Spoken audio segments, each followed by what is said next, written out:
नमस्कार। आकाशवाणी जयपुर अजमेर से प्रस्तुत हैं प्रादेशिक समाचार।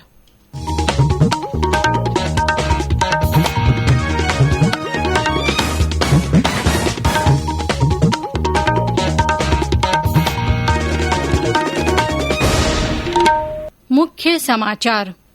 प्रधानमंत्री नरेंद्र मोदी ने कहा, बेहतर स्वास्थ्य सेवाओं से सामाजिक न्याय को भी बढ़ावा मिलता है। केंद्र सरकार की टेलीफोन परामर्श सुविधा ई-संजीवनी के 1 लाख केंद्रों की कल से शुरुआत होगी। प्रभु यीशु मसीह के बलिदान के प्रतीक पर्व गुड फ्राइडे पर गिरजाघरों में विशेष प्रार्थना सभाएं। सेना की दक्षिण पश्चिमी कमान का स्थापना दिवस आज जयपुर में मनाया गया। और राज्य में कुछ स्थानों पर मौसम सुहावना, कई जिलों में लू का असर।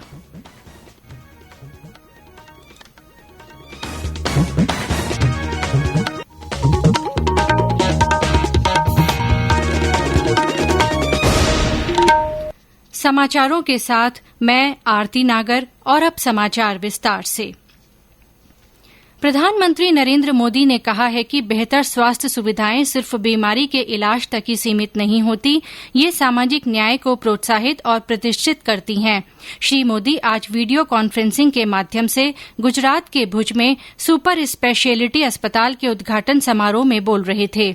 उन्होंने कहा कि जब किसी गरीब को सस्ता और उत्तम इलाज सुलभ होता है तो उसका व्यवस्था पर भरोसा मजबूत होता है।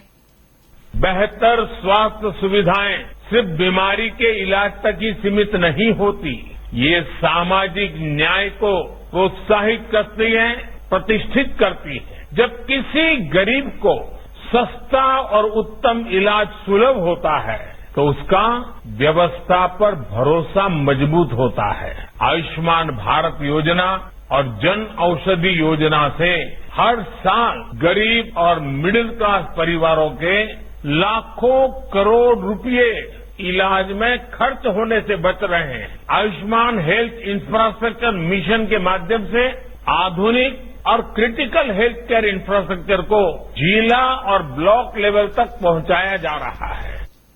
केंद्र सरकार Ayushman Bharat health and wellness योजना की चौथी वर्षगांठ के अवसर पर टेलीफोन परामर्श सुविधा ई-संजीवनी के 1 लाख केंद्रों का कल उद्घाटन करेगी। एक ट्वीट में स्वास्थ्य मंत्री डॉक्टर मनसुख मांडविया ने कहा कि अब आम नागरिक भी देश के बड़े डॉक्टरों से सलाह ले सकेंगे। उन्होंने कहा कि सरकार आयुष्मान भारत के माध्यम से प्राथमिक स्वास्थ्य देखभाल नेटवर्क को मजबूत कर रही है। देश में अब तक 1,17,000 से अधिक स्वास्थ्य केंद्र चलाए जा रहे हैं। देश में अब तक 186 करोड़ 30 लाख से अधिक कोविड टीके लगाए जा चुके हैं। स्वास्थ्य मंत्रालय ने बताया है कि कल 6,66,000 टीके लगाए गए। इधर राज्य में कोविड टीकाकरण का आंकड़ा 10 करोड़ 34 लाख के पार हो गया है। प्रदेश के 2 जिलों में आज कोरोना संक्रमण के 17 नए मामले सामने आए हैं। जयपुर में 16 और जोधपुर में 1 मरीज की पुष्टि हुई है। सक्रिय मामलों की संख्या 109 है। केंद्रीय जल शक्ति मंत्री गजेंद्र सिंह शेखावत का कल जैसलमेर दौरे का कार्यक्रम है। जैसलमेर के अतिरिक्त जिला कलेक्टर हरि सिंह मीणा ने बताया कि केंद्रीय जल शक्ति मंत्री कल 2 दिवसीय यात्रा पर जैसलमेर पहुंचेंगे। श्री शेखावत केंद्र सरकार की ओर से चलाई जा रही जिला विकास समन्वय एवं निगरानी समिति दिशा की बैठक लेंगे। मुख्यमंत्री अशोक गहलोत ने आजादी गौरव यात्रा के राजस्थान आगमन पर आज डूंगरपुर के रतनपुर में आयोजित जनसभा को संबोधित किया। इस अवसर पर पूर्व केंद्रीय मंत्री अजय माकन और प्रदेश कांग्रेस अध्यक्ष गोविंद सिंह डोटासरा भी मौजूद रहे। इससे पहले उदयपुर हवाई अड्डे पर मीडिया से बातचीत में श्री गहलोत ने सांप्रदायिक सौहार्द को बढ़ावा देने की बात कही। वहीं भाजपा सांसद और पूर्व केंद्रीय मंत्री जसकौर मीणा ने आज जयपुर में भाजपा प्रदेश कार्यालय में प्रेस वार्ता के दौरान राज्य सरकार पर पेयजल संकट और कानून व्यवस्था पर ध्यान नहीं देने का आरोप लगाया। चिकित्सा मंत्री परसादी लाल मीणा ने आज जयपुर के सवाई मानसिंह अस्पताल के ट्रॉमा सेंटर का निरीक्षण किया। इस दौरान उन्होंने कहा कि प्रदेश के सभी चिकित्सा संस्थानों में ऐसा सिस्टम विकसित किया जाए जिससे बिना पर्ची के ही मरीजों को दवाइयां और आवश्यक वस्तुएं अस्पताल प्रशासन की ओर से रोगी को शैय्या पर उपलब्ध कराई जाएं। उन्होंने कहा कि मुख्यमंत्री निःशुल्क दवा योजना के तहत विभिन्न चिकित्सा संस्थानों में 969 तरह की दवाइयां उपलब्ध हैं। इस दौरान दौरान मेडिकल शिक्षा के प्रमुख शासन सचिव वैभव गालरिया और एसएमएस मेडिकल कॉलेज के प्राचार्य डॉ सुधीर भंडारी सहित चिकित्सक और अधिकारी मौजूद थे। वहीं भारतीय जनता पार्टी के प्रदेश प्रवक्ता रामलाल शर्मा ने सरकारी अस्पतालों में अव्यवस्था और चिकित्सकों पर लापरवाही का आरोप लगाया है। बारां में राष्ट्रीय राजमार्ग 27 पर बटाउदा के पास एक कार के बेकाबू होकर पलटने से उसमें सवार 4 लोगों की मृत्यु हो गई। ये लोग केशोरायपाटन के रहने वाले थे और बारां जिले के केलवाड़ा जा रहे थे। कार का टायर फटने से ये हादसा हुआ।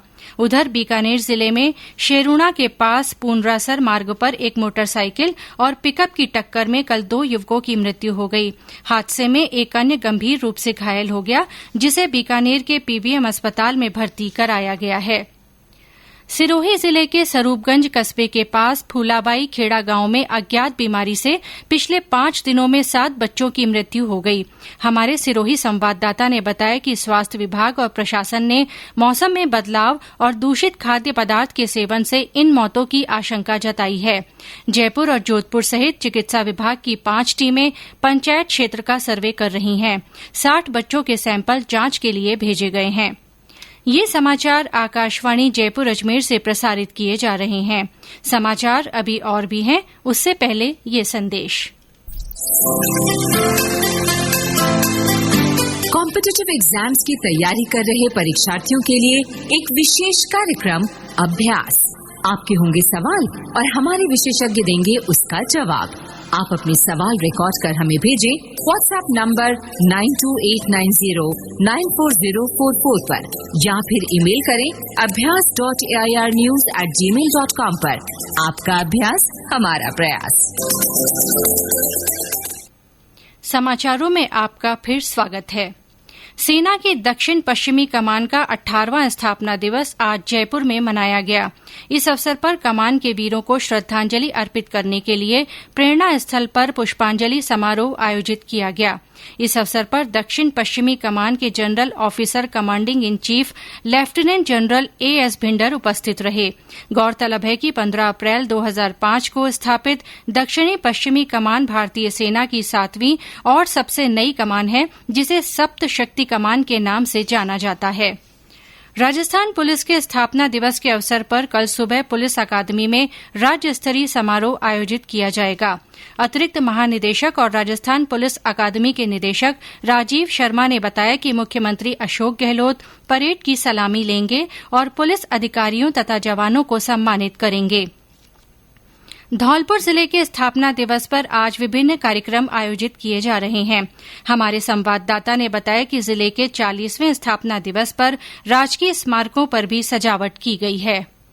आज धौलपुर जिला अपना 40वां स्थापना दिवस मना रहा है। 15 अप्रैल 1982 को तत्कालीन मुख्यमंत्री शिवचरण माथुर ने धौलपुर को राज्य का 27वां जिला घोषित किया था। जिला सूचना एवं जनसंपर्क अधिकारी कार्यालय में धौलपुर के इतिहास तथा पर्यटन पर आधारित प्रदर्शनी का आयोजन हुआ। इस दौरान प्रभात फेरी शहर के विभिन्न मार्गों से निकाली गई। जिले में स्वच्छता, कोरोना टीकाकरण संबंधित विषयों पर निबंध प्रतियोगिता का भी आयोजन किया गया। आज शाम को जिले के मुख्य पर्यटन स्थल तीर्थराज मचकुंड पर सांस्कृतिक कार्यक्रमों का आयोजन होगा, जहाँ धौलपुर के इतिहास की जानकारी दी जाएगी। गौरव शर्मा, आकाशवाणी समाचार, धौलपुर। बारां जिले के अटरू में आज से धनुष लीला लोकोत्सव का आगाज हुआ। 3 दिवसीय इस उत्सव के दौरान धनुष की शोभा यात्रा के साथ विभिन्न झांकियां निकाली जाएंगी। और ब्यौरा हमारे संवाददाता से।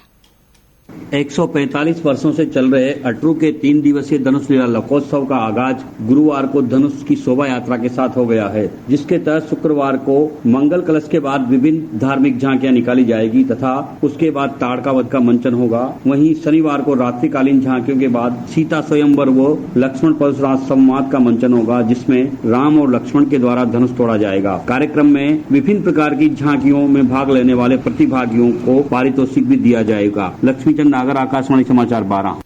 आज गुड फ्राइडे है। प्रभु ईसा मसीह को सलीब पर चढ़ाए जाने की याद में ये दिन मनाया जाता है।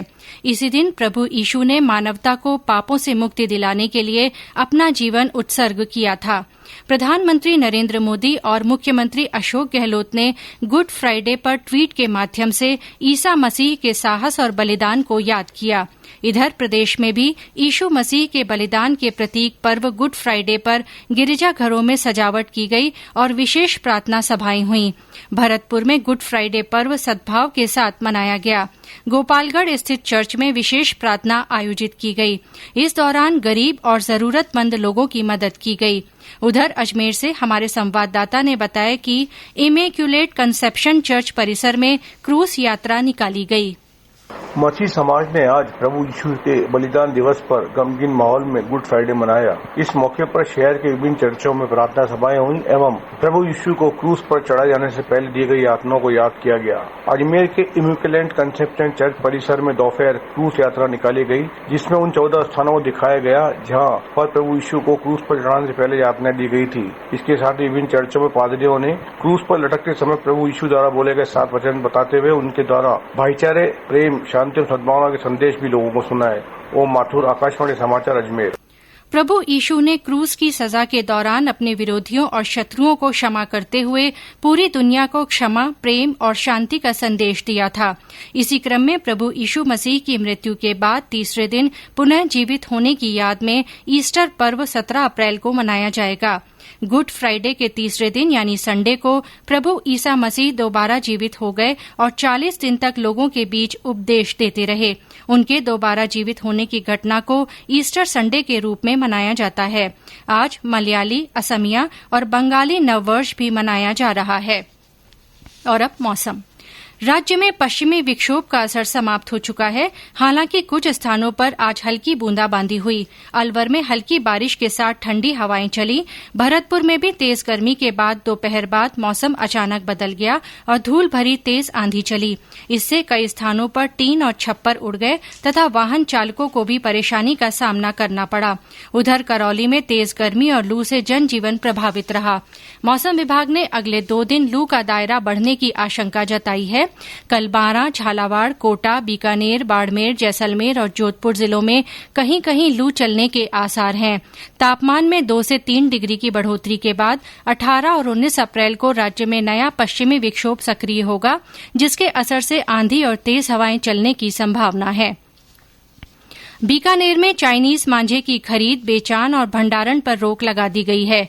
संभागीय आयुक्त डॉ नीरज के पवन ने बताया कि ऐसा करने वाले दुकानदारों के खिलाफ सख्त कार्रवाई की जाएगी। चाइनीज मांझे की सूचना देने वाले को पुरस्कृत भी किया जाएगा और उसका नाम गोपनीय रखा जाएगा। केंद्रीय विद्यालय संगठन ने विशेष प्रावधानों के तहत प्रवेश पर रोक लगा दी है। इन प्रावधानों में सांसद कोटे से प्रवेश भी शामिल है। राज्यसभा सांसद और भारतीय जनता पार्टी के नेता सुशील कुमार मोदी ने एक ट्वीट में कहा कि अब तक प्रत्येक सांसद और कलेक्टर स्कूल प्रबंधन समिति के अध्यक्ष के रूप में अपने कोटे से केंद्रीय विद्यालय में विद्यार्थियों का प्रवेश करा सकते थे, जिस पर अब रोक रहेगी। केंद्रीय विद्यालय संगठन के दिशा निर्देशों के अनुसार अब अगले आदेश तक विशेष प्रावधानों के अंतर्गत विद्यार्थियों का प्रवेश रोकने का निर्णय लिया गया है। और अंत में मुख्य समाचार एक बार फिर। प्रधानमंत्री नरेंद्र मोदी ने कहा है कि बेहतर स्वास्थ्य सेवाओं से सामाजिक न्याय को भी बढ़ावा मिलता है। केंद्र सरकार की टेलीफोन परामर्श सुविधा ई-संजीवनी के 1 लाख केंद्रों की कल से शुरुआत होगी। प्रभु यीशु मसीह के बलिदान के प्रतीक पर्व गुड फ्राइडे पर गिरजाघरों में विशेष प्रार्थना सभाएं हुईं। सेना की दक्षिण पश्चिमी कमान का स्थापना दिवस आज जयपुर में मनाया गया। और राज्य में कुछ स्थानों पर मौसम सुहाना है, कई जिलों में लू का असर बना हुआ है। इसी के साथ प्रादेशिक समाचार बुलेटिन समाप्त हुआ। नमस्कार।